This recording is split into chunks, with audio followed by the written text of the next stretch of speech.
जय श्री राम। नमस्कार मित्रों।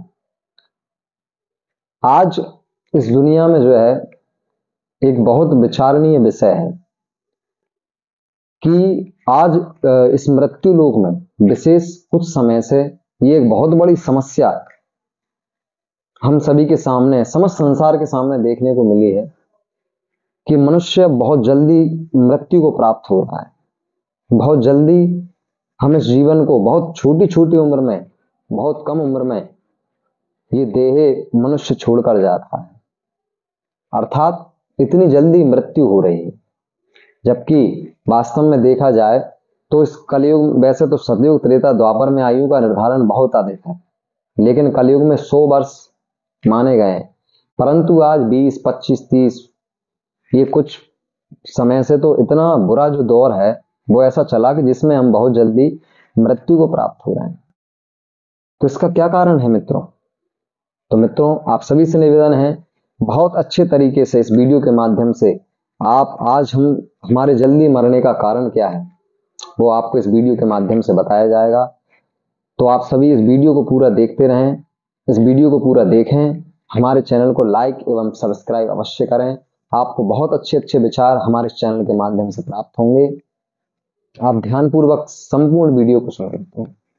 तो मित्रों देखिए, पहली बात तो वैज्ञानिक कारण क्या है। वैज्ञानिक कारण आप सभी जानते हैं, साइंटिफिक रीजन क्या है।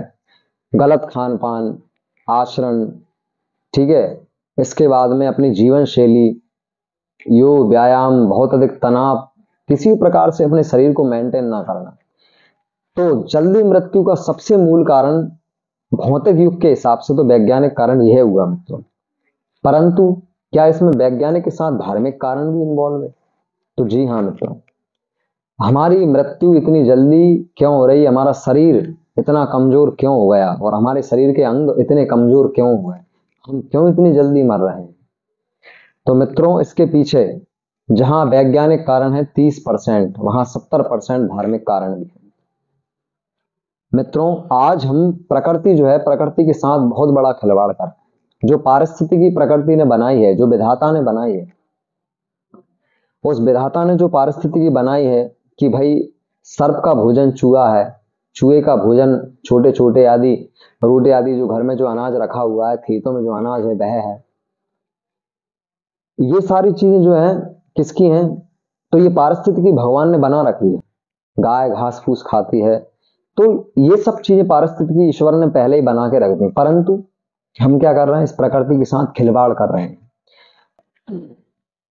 जबकि प्रकृति ने मनुष्य को, समस्त जीवधारियों अपने अपने अकॉर्डिंग सब कुछ सुलभ कराया है, लेकिन हम इस सुलभता के पीछे ना जाते हुए बल्कि अपने मनमाने आचरण से आज हम धार्मिक आचरण को नहीं अपना पा रहे हैं।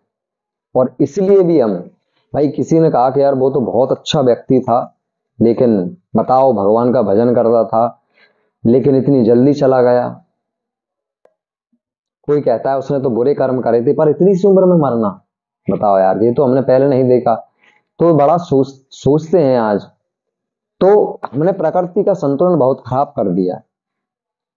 जबकि आप देखिए विदेशों में, जापान जैसे देशों में हम देखते हैं, सबसे पहले हमारे शास्त्रों पुराणों में नहीं, अपितु पहले हमारे भारत देश के अंदर सबसे अधिक उम्र तक जीवित व्यक्ति थे जीने वाले, लेकिन आज हम बहुत पीछे हो गए हैं।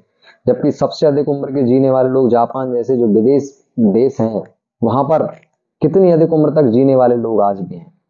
क्यों? क्योंकि उन्होंने अपने धर्म के आचरण को, अपने धर्म के अनुसार आचरण को भी अपनाया है और अपनी दैनिक दिनचर्या जीवन शैली को भी सुधारा है, इसलिए वे लोग जीते हैं।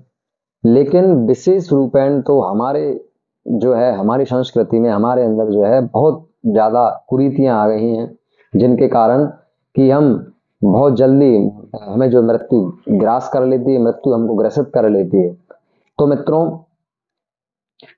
पहली बात तो यह है कि प्रकृति का संतुलन हमने बहुत अधिक खराब कर दिया, जिसके कारण ये कष्ट हम भोग रहे हैं। जीवों को खाना, हिंसा करना, ये किस प्रकार से सही है मित्रों?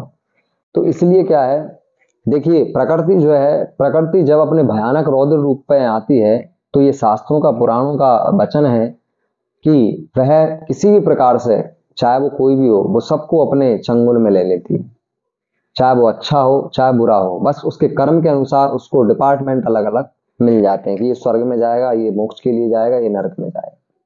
लेकिन जिस समय वो अपने क्रोध अवस्था में आती है तो वो सबको, इसलिए मित्रों सभी को सचेतना हुआ जिससे हम इस चीज पर नियंत्रण कर सकें। नहीं तो ये एक बहुत बड़ा आज विचार बना हुआ है कि बहुत जल्दी जो है ये शरीर, जिनकी उम्र नहीं है, जो बहुत कम उम्र के हैं, वे भी शरीर को बहुत जल्दी त्याग रहे हैं। मित्रों कुछ धार्मिक कारण ये हैं कि आज मनुष्य जो है धार्मिक आचरण को नहीं अपनाता है। जैसे कि 12ही संहिता में वर्णित है, महर्षि गर्ग जो है उन्होंने रचा है, ये भी शास्त्र प्रमाणिक है 12ही संहिता में, कि जैसे आप क्षौर कर्म करवाते हैं तो क्षौर कर्म हम कैसे करवा, देखिए ग्रहों का प्रभाव आप देखिएगा, ये 7 दिन बहुत विशेष होते हैं हमारे लिए, और हम क्षौर कर्म बाल आदि कटवाना, ये हमको विशेष ध्यान देना चाहिए, क्योंकि हमारी आयु का निर्धारण भी इनमें भी छुपा हुआ है मित्रों। वही भी जो आपको बता रहा हूँ धार्मिक आचरण, तो वह क्या है आप ध्यान से सुनिए। गर्ग मुनि कहते हैं 12ही संहिता के माध्यम से कि एकादशी, चतुर्दशी, अमावस्या, पूर्णिमा, संक्रांत हो, व्रत हो, किसी प्रकार का श्राद्ध आदि हो, ये जो है इन दिनों में हमें छोर विशेष नहीं करवाना चाहिए। और मित्रों बहुत अच्छी बात कही है कि हमारी आयु क्षीण क्यों होती है।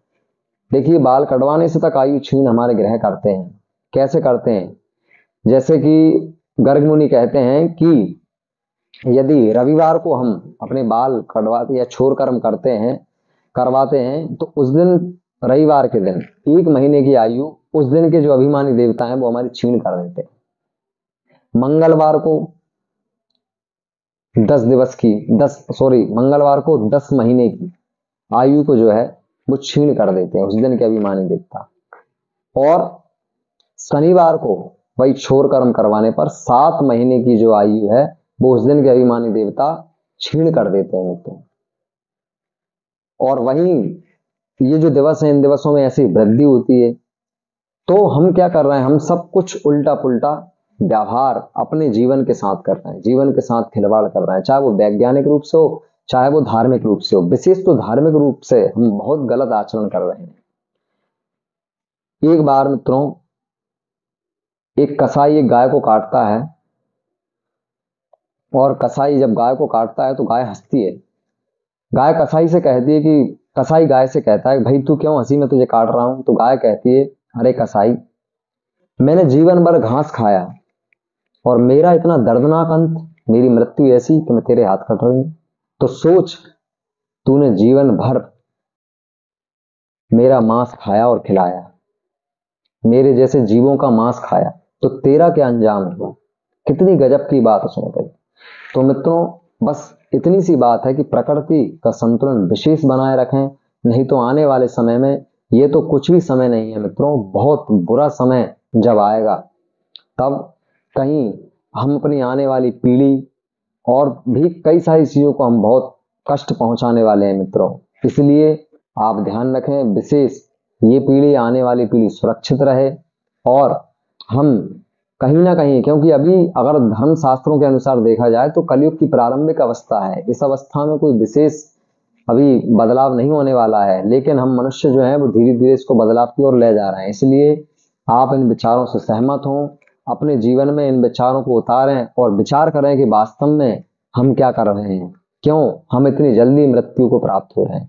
इसलिए मित्रों आप सभी से निवेदन, इन विचार को गहनता से अपने जीवन में उतारें, इनको विचार करें, सुने, सब सुखी रहें, मस्त रहें। जय श्री राम।